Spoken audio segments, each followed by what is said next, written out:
libro de los Reyes básicamente se puede resumir en dos listas. Una lista pequeña de los reyes que fueron o intentaron ser fieles a Dios, y una lista mucho más grande de todos aquellos reyes que fueron infieles a Dios, cuyos corazones estaban puestos en cualquier otra cosa que no era Dios. Y digo, bueno, tenemos estas dos listas y podríamos entonces sencillamente describir la vida del primer rey de cada uno y luego poner el nombre y etcétera, etcétera, etcétera. Es un ciclo lo que uno puede ver en el libro de Reyes, y realmente pienso por qué esta repetición, y es ese recordatorio de que nuestras vidas a veces caen en esos ciclos. Nuestras vidas a veces siguen también esos patrones, y son esos patrones de las crisis, de la ansiedad, de la soledad en las que entramos una y otra vez, y a veces llevamos un tiempo, venimos a la iglesia, nos sentimos bien y volvemos otra vez al ciclo. Y el libro de los Reyes tiene ese patrón. Pero pensaba que, ¿por qué no seguimos el patrón del etcétera? Y quisiera que veamos este mensaje que quiero compartirles esta mañana como el paradigma. De hecho lo es. El personaje que vamos a ver hoy es un paradigma de un rey malo, y su nombre va a aparecer a lo largo de primero y segundo de Reyes, siempre como el ejemplo del rey malo. Es como el etcétera. Va a aparecer cuando un rey malo es, ahí está él. Estoy hablando de Jeroboam, el primer rey que tuvo el reino del norte. Y él es ese estribillo, ese etcétera, etcétera, etcétera. Es esa repetición de lo malo se repite, y es parte de la intención que tiene el autor de Reyes, de los dos libros de Reyes y también de los dos libros de Crónicas, mostrar algo como una espiral que va descendiendo, hundiendo cada vez más y más al pueblo de Israel en el pecado. Quiero entonces que hoy centrarnos en una parte de la vida de Jeroboam, en la que él empieza a reinar y cumple ese ciclo en el que se hunde en el pecado, y es un etcétera, es una repetición. Y quiero usar esas tres letras, o las tres letras con las que abreviamos etcétera, etc, para que se recuerden de esos ciclos, pero también para que veamos en este pasaje lo que está ocurriendo en la vida de Jeroboam y lo que puede estar ocurriendo en nuestras vidas. Quiero invitarte a abrir tu Biblia en el primer libro de Reyes, en el capítulo 12, versos 25 al 33. Quiero leer este fragmento de la vida de Jeroboam y que en ella podamos ver etc, etcétera. Primero de Reyes 25, 33, del 25 al 33, perdón. Capítulo 12, 25 al 33.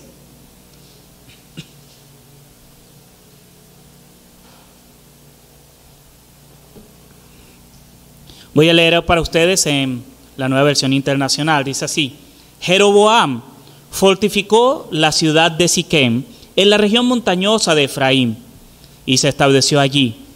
Luego se fue de Siquem y fortaleció Peniel. Pero reflexionó: ¿y qué tal si ahora el reino vuelve a la familia de David? Si la gente sigue subiendo a Jerusalén para ofrecer sacrificios en el templo del Señor, acabará por reconciliarse con su señor Roboam, rey de Judá. Entonces a mí me matarán y volverán a unirse a él. Después de buscar consejo, el rey hizo 2 becerros de oro y le dijo al pueblo: Israelitas, no es necesario que sigan subiendo a Jerusalén. Aquí están sus dioses que los sacaron de Egipto. Así que colocó uno de los becerros en Betel y el otro en Dan. Y esto incitó al pueblo a pecar. Muchos incluso iban hasta Dan para adorar el becerro que estaba allí.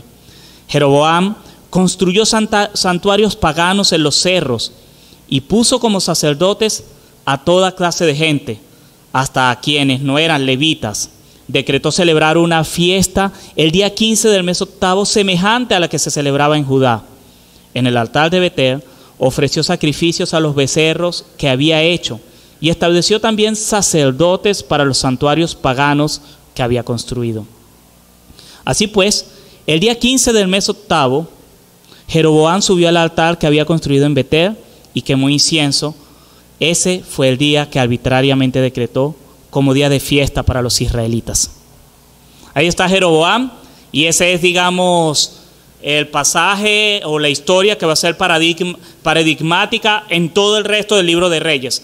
Van a ver más de 20 citas de aquí en adelante en el libro de Reyes, en las que se va a decir como Jeroboam, el que hizo pecar a Israel. Y es aludiendo a ese momento de su vida en el que él empieza a reinar.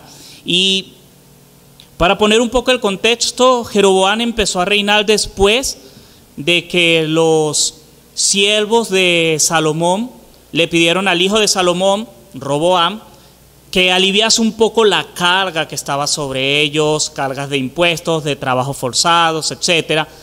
Y Roboam buscó un mal consejo y el resultado fue que el reino se dividió y 10 tribus quedaron con Jeroboam y las 2 tribus, Judá y Benjamín, quedaron con Roboam, y ahí nace la historia de los 2 reinos. Así que este es el primer rey de Israel. Está comenzando la carrera y quiero hacerte una advertencia, una observación.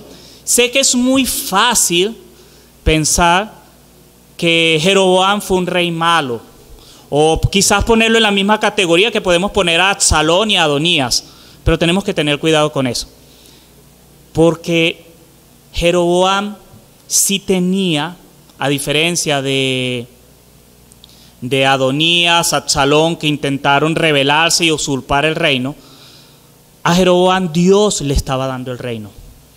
Él llega al reino no porque él quiso, Dios le dio el reino. Él tenía un buen comienzo. Y esta es la primera letra de esta abreviación, etcétera, etc., que quiero que piense. Y si es empezar, ¿cómo empiezas? Jeroboam empezó con todas las de ganar. Quiero darles algunos datos de Jeroboam que aparecen en el capítulo 11. Jeroboam era un servidor de Salomón, es decir, era una persona preparada en la administración del reino. Eso lo dice el capítulo 11, verso 26. En el 11:28, en el verso 28 dice que era un guerrero valiente, es decir, era un estratega militar. En el mismo verso 28 dice que era un hombre habilidoso, industrioso, tanto así que Salomón lo vio y lo contrató a su servicio. En 11:29, 31, en el 12:15 se nos dice que Jeroboam fue llamado por el profeta Ahías Silonita. Él iba caminando, él iba tranquilo, se encuentra con un profeta y el profeta parte su manto y le dice: Dios te entrega 10 tribus. Él no lo buscó, él comienza su carrera muy bien. Dios lo había llamado y de hecho la promesa que Dios le hace a través del profeta Ahías es: si tú eres fiel a mi palabra, si tú eres fiel en mis mandamientos, te voy a levantar una casa como se la levanté a mi siervo David. Es decir, Jeroboam potencialmente pudo haber sido un segundo David. O sea, no era cualquiera. Imagínense leer en la Biblia los salmos de Jeroboam. Pudo haber llegado a tener esa estima a los ojos de Dios. Y esto es una nota importante, este es el recordatorio: Dios no tiene favoritos. Dios no tiene favoritos. No puedes creer que hay personas que tienen una unción especial de Dios y que tú nunca la vas a alcanzar. Si tú eres obediente, Dios te puede decir: yo te voy a levantar una descendencia y un recuerdo y una fama como la que le levanté a David. Eso es lo que el profeta le dice a Jeroboam. Y imagínense que les digan eso: si tú me eres fiel, yo te haré como David, te levantaré una casa. Eso debe haber sido una promesa grandiosa para Jeroboam. Pero Jeroboam también era un hombre que tenía una buena posición. Dice que después de que él recibe esa profecía, Salomón tomó la iniciativa de querer matarlo y él huyó a Egipto. Eso nos lo dice los versos 40 y verso 40 del capítulo 11 y el verso 2 del capítulo 12. Dice que él huyó a Egipto. Lo interesante es que huye a Egipto y se refugia en casa del rey de Egipto, de Sisac. Significa que era alguien importante, porque hasta donde yo sé, si tú eres un perseguido político y huyes y llegas a la casa del presidente, es porque tienes algún tipo de rango, algún tipo de reconocimiento.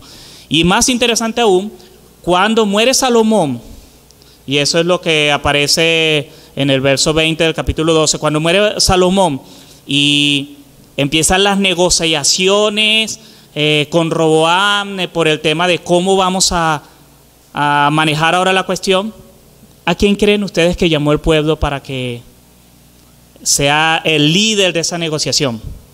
A Jeroboam. Tenía un reconocimiento del pueblo, y es cuando el pueblo se divide y dice, no, ya no queremos nada con la casa de David.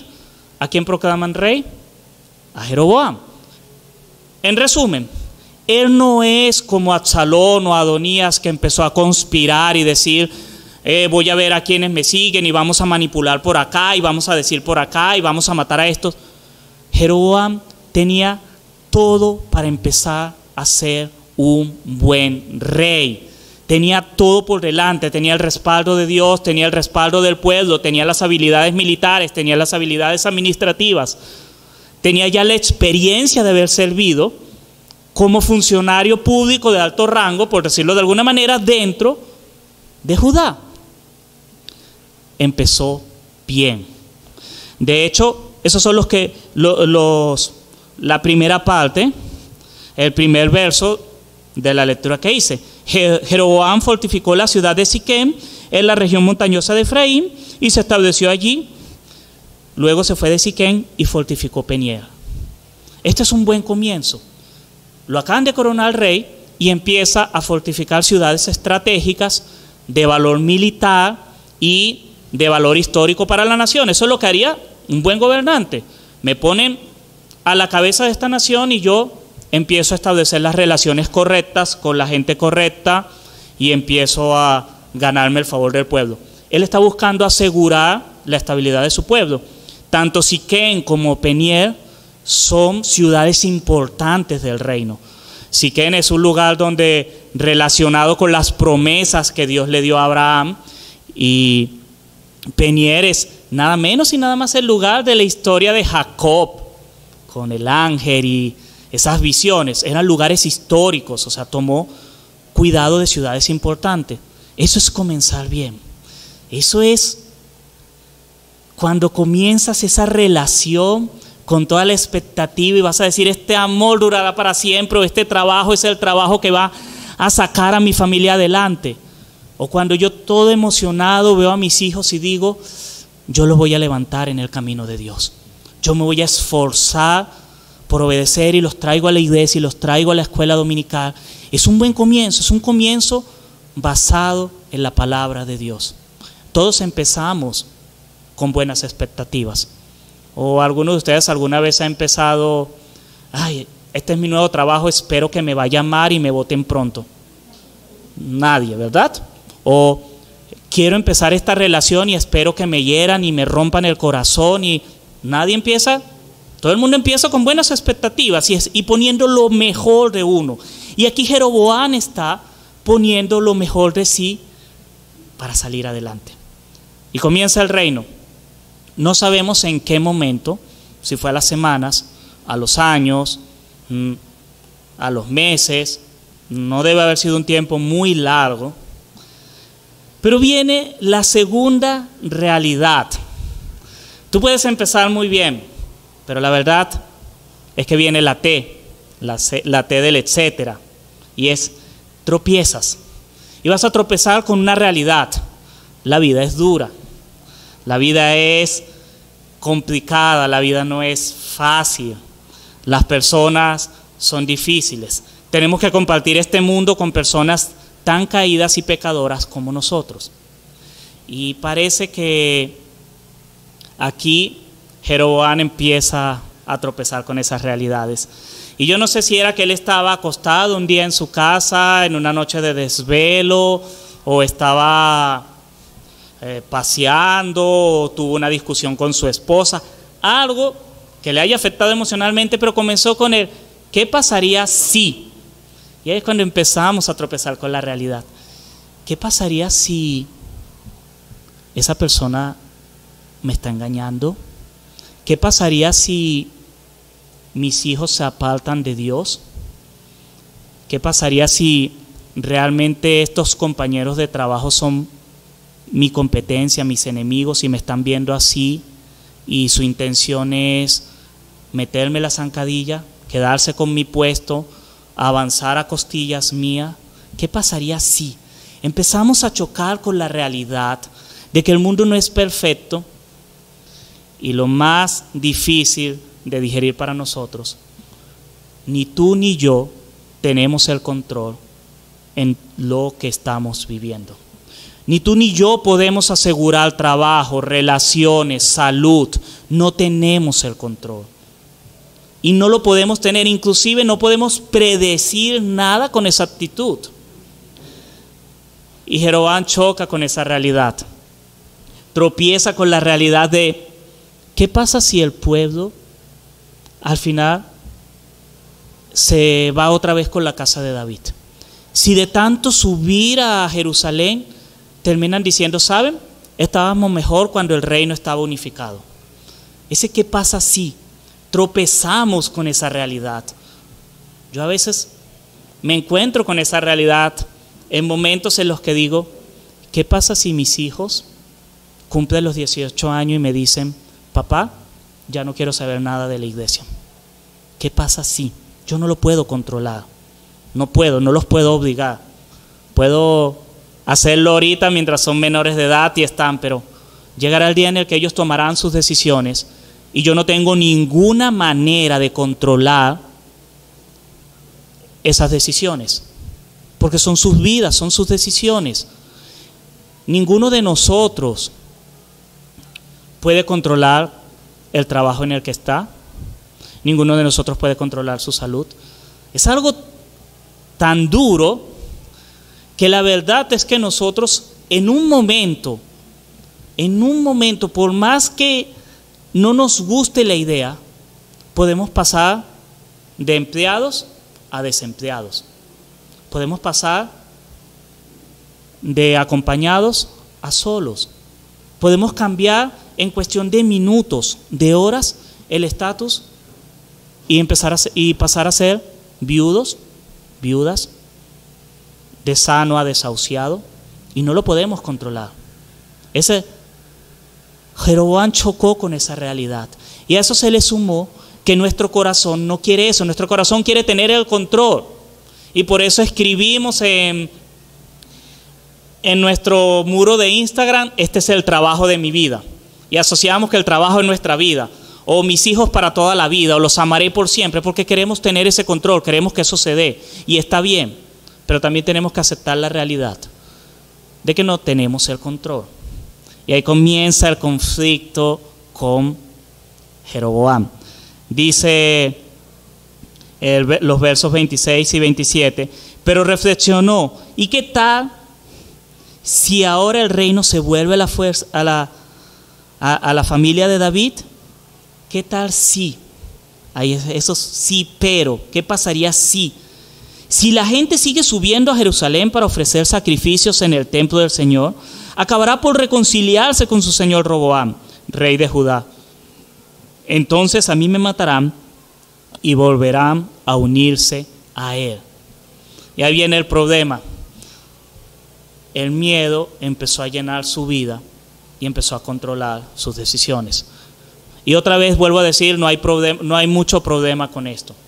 Sería mentira si yo les digo que cuando pienso en el futuro, en algunos momentos, y cuando en esos momentos de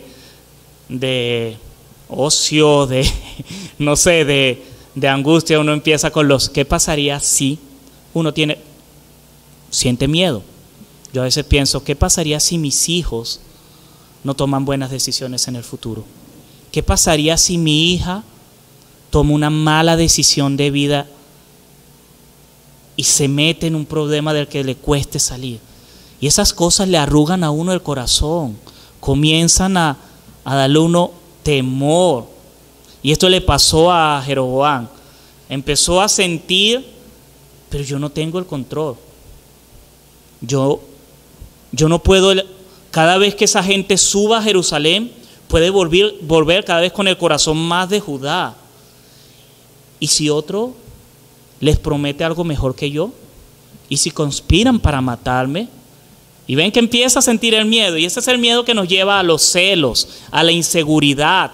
Ese es el miedo que nos lleva a la complacencia, a ser el empleado que se queda 4 horas después de que terminó la jornada laboral para estar congraciado con el jefe, para que el jefe no piense qué pasaría si cambio a esta persona. Eso es lo que nos hace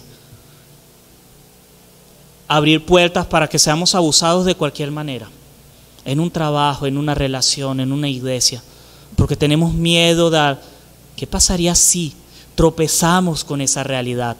Y ahí está Jeroboam. Y en sí, tener este miedo no es malo, es natural, porque nosotros queremos controlar. ¿A quién de ustedes les gusta andar en una vida que sea una ruleta rusa, en donde todo es incertidumbre? A nosotros nos gusta es el camino plano, no nos gustan las tormentas, no nos gustan esas faltas de señalización en nuestra vida, queremos todo derecho, todo controlado. Así que cuando nos enfrentamos a esta realidad de que no tenemos el control, de que no podemos anticiparnos a nada, sentimos miedo. Y eso no está mal. Yo no quiero que te sientas mal si tienes angustia por tu situación laboral, porque no sabes, estás oyendo quizás que viene el director ejecutivo de no sé dónde y este es el experto en recorte de personal y empiezas a decir, o empiezas a oír que vienen a hacer la evaluación de desempeño, o el cliente, ese cliente que es muy duro, te llama para decirte, tenemos que hablar del contrato. Y uno empieza, esa. Es natural que sientas miedo, es natural que sientas miedo pensando, ¿qué va a ser de mis hijos? ¿Para dónde van? ¿Yo podré estar para mi hija todo el tiempo? Porque va a haber un momento en el que yo no voy a estar para mis hijos. Y eso da temor. ¿Saben cuál es el problema? El problema es las decisiones que tomas basadas en ese temor. El problema es cuando ese temor te controla de tal manera que es la brújula con la que tomas decisiones. Ese es el problema. Y esa es la tercera letra, la C de nuestras siglas etc., etcétera, etcétera, de estos ciclos de caída, y es la C de caer. Y Jeroboam cae. Y cae siguiendo una trayectoria que es la trayectoria descendente del pecado. Y es lo que dice después del verso 28.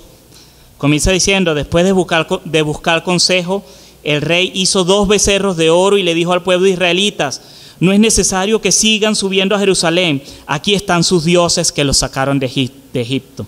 Así que colocó uno de los becerros en Betel y el otro en Dan, y esto incitó al pueblo a pecar. Muchos incluso iban hasta Dan para adorar al becerro que estaba allí.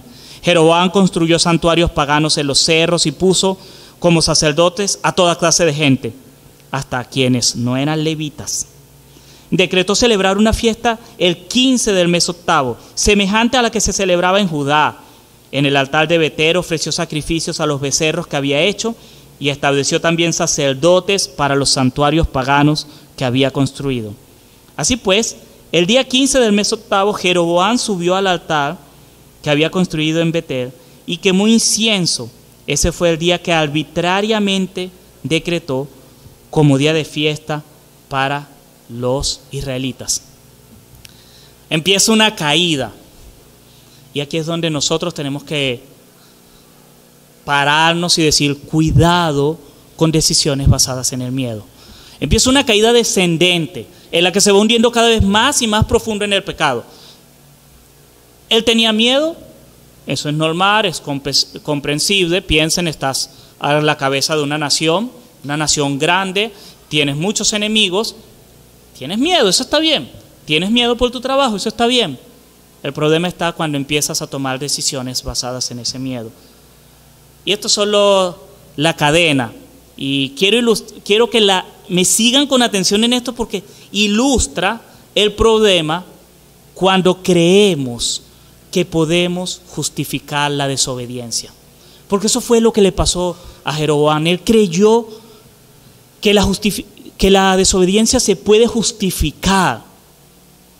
Lo que pasa cuando crees que puedes justificar la desobediencia a Dios, te empiezas a hundir cada vez más.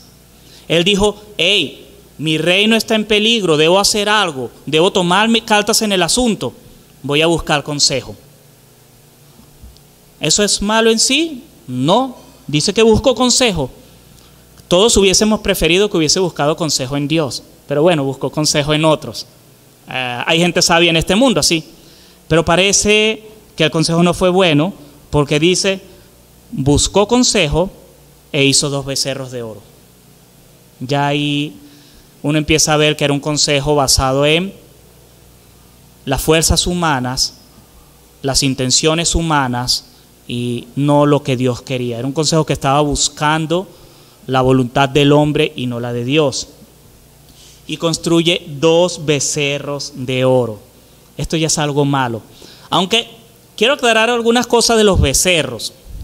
Los becerros de oro no son exactamente un ídolo.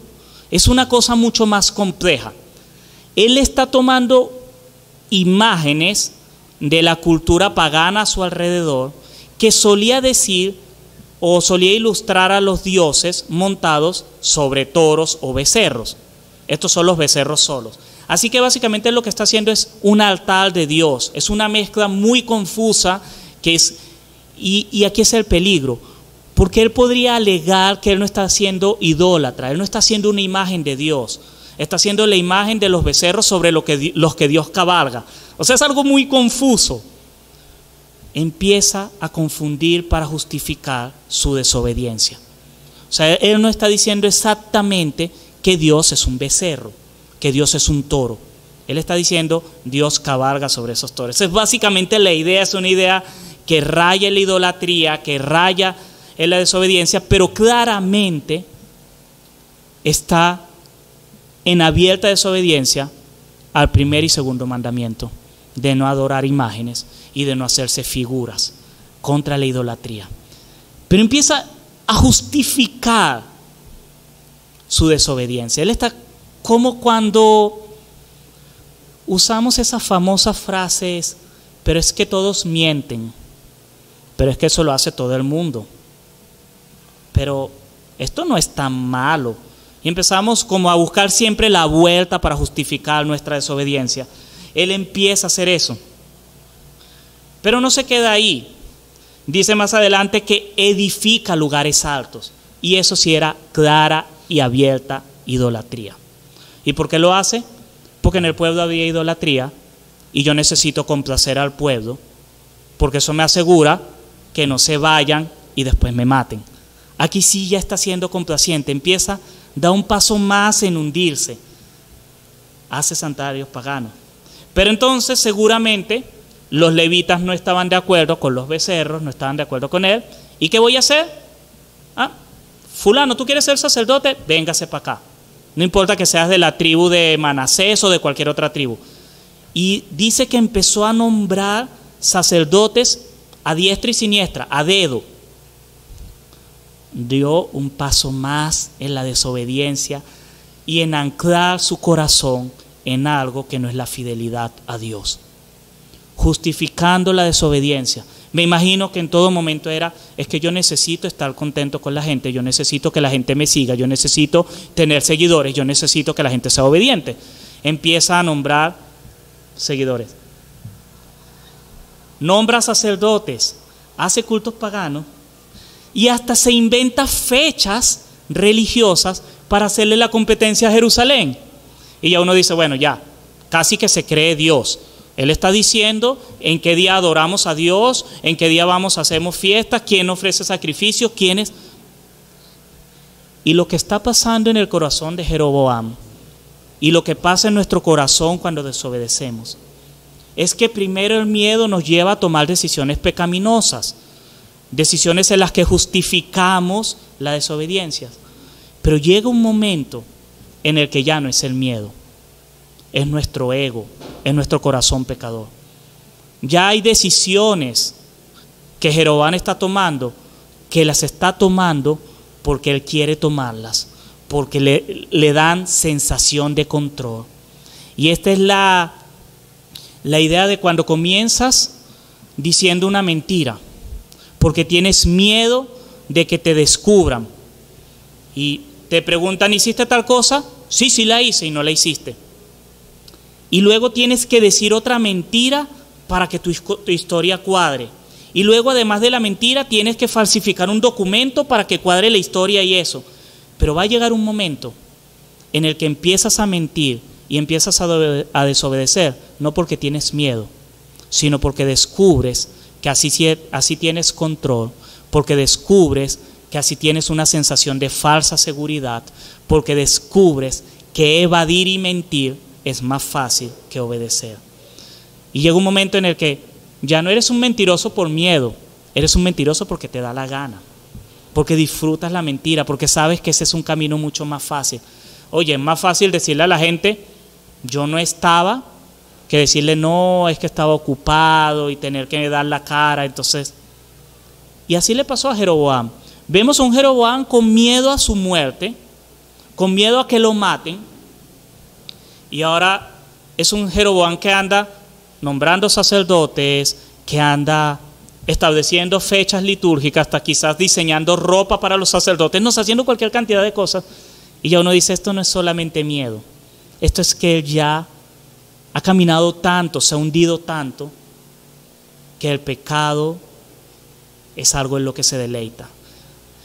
Y esa es una realidad, y esa es una razón por la que nunca la desobediencia es justificada ante Dios. Porque nosotros no somos inocentes víctimas del pecado. Nosotros somos colaboradores con el pecado. La Biblia no nos llama, no nos reconoce como rehenes del pecado, nos reconoce como enemigos de Dios, que necesitamos ser reconciliados con Dios.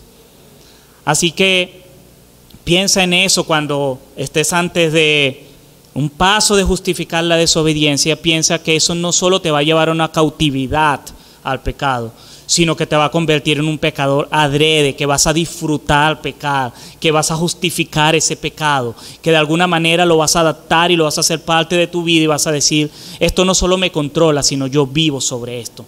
Porque esa es la realidad del pecador. El pecador, nosotros como pecadores, no somos simplemente víctimas del pecado, somos colaboradores en la enemistad contra Dios. Estamos metidos en eso.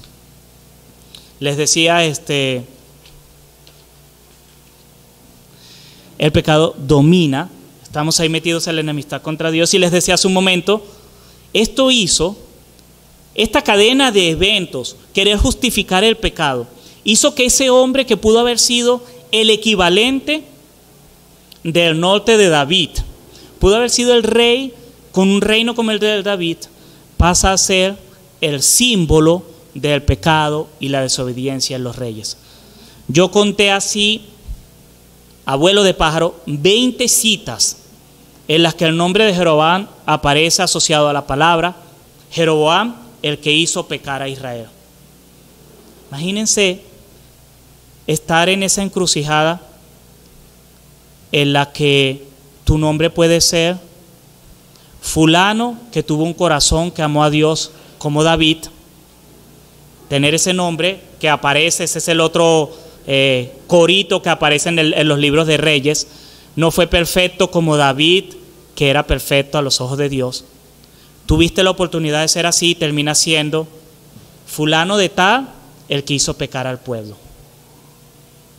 Y el punto que abrió hacia dónde iba a ir él fue quiso justificar su desobediencia y decir, yo necesito asegurar mi reino, yo necesito mantener el contentamiento de la gente, así que voy a hacer todo lo posible en mis fuerzas, aunque eso sea pecaminoso, para lograrlo. Y eso fue lo que hizo Jeroboam. Y cayó. Y esa es la caída del pecado. La pregunta es, ¿qué necesitas para no caer en este pozo de pecado? ¿Qué es lo que necesitas? Ser valiente. Ser valiente y enfrentar ese miedo. Necesitas ser valiente. Por eso un corazón que está anclado a Dios es un corazón valiente. Ahora, otra pregunta sería, bueno, ¿y cómo soy valiente? Vamos a rebobinar, aunque ya creo que esa es una palabra que casi no se debería usar porque ya casi no rebobinamos así cassette, ni cintas, ni VHS, ni beta. Pero vamos a echar retroceso a la historia de Jeroboam y ver. Viene Jeroboam, empieza su reino, edifica ciudades, quiere ser un buen rey, quiere estar agradado con la gente, vamos bien. Luego tropieza, se encuentra con la realidad, quizás alguien conspire contra él, quizás alguien los quiera vencer, empieza el miedo, y este es el punto en el que tienes que decidir. ¿Vas a justificar desobediencia y vas a hacer las cosas a tu manera? ¿O vas a obedecer a Dios y vas a ser valiente? Él debió haber hecho algunas cosas para no justificar su desobediencia. Empecemos a repasar. Debió haber buscado a Dios. Él debió haber buscado a Dios. Él debió haber volteado atrás y repetirse y afianzarse en la verdad, aunque no tuviese el control de decir, esto me lo prometió Dios, no me lo prometí yo no lo busqué. Yo iba un día caminando tranquilamente y se me apareció un profeta y me dijo, tú serás el rey. Él no lo buscó. Él debió haber dicho, Señor, tengo miedo, no sé qué va a pasar, pero tú me diste esto y yo voy a ser fiel en tenerlo hasta que tú decidas quitarlo. Eso es enfrentar ese miedo, es poder pararte y decir, yo no sé si mis hijos van a ser un hombre y una mujer fieles a Dios. Eso yo no lo sé. Tengo miedo de lo que va a pasar en el futuro. Pero Dios, tú me los diste. Tú me has dado promesas con ellos. Así que yo voy a ser hallado fiel como padre el tiempo que tú quieras que yo sea. Y si las cosas salen diferentes, yo quiero seguir pensando y creyendo que tú eres bueno y que tú me vas a consolar aunque todo se me enrede. Pero Señor, yo no tengo el control. Él debió haberse acercado a ese momento y decirle eso a Dios, decirle, Señor, tengo miedo, pero tú me diste el reino,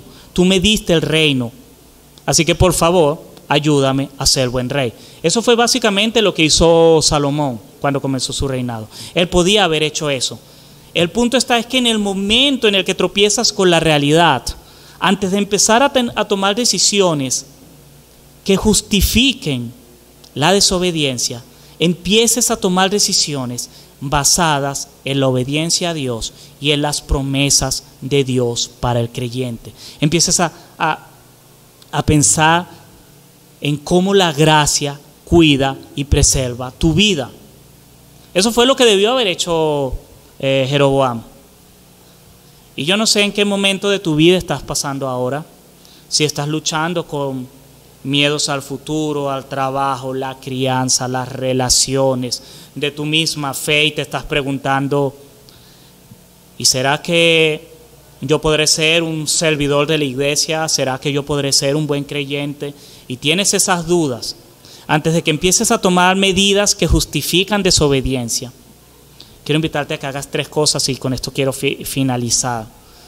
3 cosas que hubiesen cambiado la historia de Jeroboam y que seguramente pueden cambiar tu historia de obediencia y de caminar con Dios. La primera, busca el consejo de Dios. No busques el consejo de hombre. Marca la diferencia. Jeroboam buscó consejo, pero no fue suficiente un buen consejo. Necesitaba buscar el consejo de Dios. Busca el consejo de Dios y puedes hacerlo con 3 cosas básicas: oración, devoción y comunión. Busca el consejo de Dios en esas 3 cosas: devoción, oración y comunión. Devoción: cultiva tu vida de lectura de las Escrituras. Cultiva tu vida de devocionales, de escuchar la palabra, de venir a adorar juntos como hemos hecho esta mañana, de escuchar a alguien que predique el Evangelio. Ven a tener devoción, pero también búscala en oración, pidiéndole a Dios. No tener miedo de decirle: Señor, tengo miedo. O sea, Señor, yo tengo miedo de quedarme solo. O Señor, yo tengo miedo de quedarme sola. Señor, yo tengo miedo de morirme de hambre. Poder decirle eso con sinceridad a Dios. Buscarlo en oración, pero también búscalo en comunión, porque parte de la respuesta de Dios para su pueblo está en la comunión. Dios no agarró y dijo: aquí tiene cada uno una copia de la Biblia, vaya y léala y tengamos una relación tú y yo. Él dijo: reúnanse, congréguense, sean mi cuerpo, sean mi iglesia. De hecho, recuerden que en el Nuevo Testamento todas las imágenes de la relación de Dios con la gente son en el contexto de comunidad. Él usa las imágenes de cuerpo, familia, templo, algo que implica gente, algo que implica pluralidad. No son ideas de individualismo, de yo solo puedo tener una relación con Dios, Él y yo, y más nadie se mete. No funciona así. Entonces, busca el consejo de Dios en oración, devoción y comunión. Segunda cosa, renueva tu fidelidad a Dios. Renueva tu fidelidad. Lo que debió haber hecho Jeroboam es meterse en el templo a orar y adorar a Dios y decirle: tú me metiste en eso, yo quiero hacerlo bien, el tiempo que tú quieras, oh Dios, así que yo voy a perseverar. Renueva tu fidelidad a Dios. Sientes que el miedo te está venciendo, no te alejes de la iglesia, acércate más. Sientes que el desánimo te está ganando, no canceles las citas de oración. Busca orar más, intégrate, busca de Dios. Y sobre todo, un consejo que a veces se nos olvida: predícate el Evangelio, o busca que te prediques el Evangelio. ¿A qué me refiero con esto? Recuérdate, si te sientes pecador, te sientes desobediente, pero el Señor vino a buscar pecadores.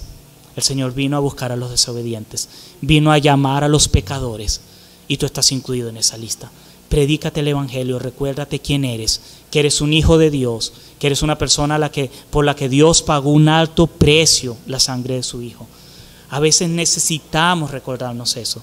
A veces necesitamos recordarnos unos a otros que nos prediquen el Evangelio, que nos prediquen la verdad. ¿Sí? Eres una mala persona. Sí, eres una persona que estás cometiendo errores y estás caminando por donde no es. Pero también acuérdate que Jesús murió por ti. Pero también recuerda que Él vino a salvar lo que se había perdido. Predicarse el Evangelio no es solamente para los no creyentes, es algo que debe hacerse la iglesia, es algo que debemos hacer. Así que renueva tu fidelidad a Dios, predicándote el Evangelio, recordando quién eres y sobre todo recordando quién es Dios. Si Jeroboam hubiese hecho esto, probablemente hubiese llegado a la conclusión de que yo soy un buen rey, tengo habilidades, soy valiente, pero sobre todo hay un Dios que me llamó y me va a asegurar el trono si yo soy fiel. Y a él se le olvidó esa partecita. Y a veces se nos olvida y por eso nos hallamos luchando con nuestras propias fuerzas. Y finalmente, obedece a Dios intencionalmente. La obediencia no es solamente un reflejo, debe ser algo intencional. Y me refiero porque a pesar de que quizás tú vengas y empieces a buscar el consejo y empieces a orar y empieces a venir al culto y empieces a orar con otras personas y oír la palabra, a pesar de que empieces a predicarte el Evangelio, quizás ese sentimiento de miedo no se vaya, porque estás viviendo una situación real. O sea, el hecho de que vengas a la iglesia no significa que de la noche a la mañana tu economía va a mejorar o no, la empresa va a cancelar el recorte de personal, pero vas a necesitar obedecer fielmente. Vas a necesitar caminar en fe, porque eso es parte del plan de Dios para la vida de sus hijos, que caminemos en fe. O sea, yo voy a esforzarme por ser un buen padre y de enseñarle a mis hijos el evangelio, pero voy a seguir teniendo noches de temor, momentos en los que me voy a preguntar, ¿y qué pasa si alguien más astuto que yo convence a mis hijos de apartarse del camino y ellos en su inocencia deciden hacerlo? Ese miedo va a seguir ahí y ahí yo voy a tener que obedecer intencionalmente y decir, pero el Señor me prometió que me va a cuidar, el Señor me prometió. O sea, quizás vas a seguir sintiendo el dolor de la enfermedad, pero vas a tener que pararte y decir, pero voy a ser fiel y voy a ser intencional en obedecer, en mantener el gozo, en buscar a Dios, en orar, en leer la palabra, aunque no tenga ganas de hacerlo. Porque la obediencia es un llamado para nosotros, no es una opción, ni es algo emocional. Yo obedezco cuando me siento bien o cuando hace buen clima. Es algo que debemos hacer en todo tiempo. Porque recuérdenlo, la desobediencia nunca va a estar justificada a los ojos de Dios. Nunca. No importa cuánto alegues, nunca Dios va a justificar la desobediencia. Finalmente, haces todo esto y quiero que lo hagas teniendo en mente este pasaje. Y con este quiero terminar orando. Hebreos capítulo 5. Cuando pienses en todo esto y sientas que chocaste, que tropezaste contra esa realidad y sientes que vas a caer, a pesar de que quizás empezaste haciendo las cosas bien y con buena intención y tropezaste con la realidad. El mundo no es una película de muñequitos.